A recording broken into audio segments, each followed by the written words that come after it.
When I started learning about SEO on Etsy and trying to figure out how to make my Canva template stand out in search results, I thought I needed to go in and just fill my entire product title with all these keywords. And it ended up being kind of like, when you search something on Amazon and it's just those really long titles that just is like a word soup, this is what you want to avoid. So remember, if you're creating your product titles, you are creating something that's ultimately for a robot, right? The search algorithm, but you're also creating something that a human is going to be reading and deciding if they want to click on it. So it's really important to make sure that you use proper punctuation and you try to break up your product titles so they're easier to understand. And you can actually use punctuation to really help you break them up. Let me show you some examples.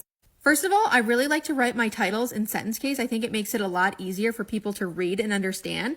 And then next, I always start with that top keyword and then I follow it by some sort of punctuation. So you can use dashes, periods, commas, vertical bars, whatever you want. This is my personal favorite here, where you're starting with the keyword and then you're breaking it up and then you're maybe adding some commas to include additional information at the end. But just keep this in mind to try to make things into more understandable chunks so that when people are reading it, they can understand exactly what it is that you're selling. As always, ask me if you have any questions about selling Canva templates on Etsy and follow along for more tips.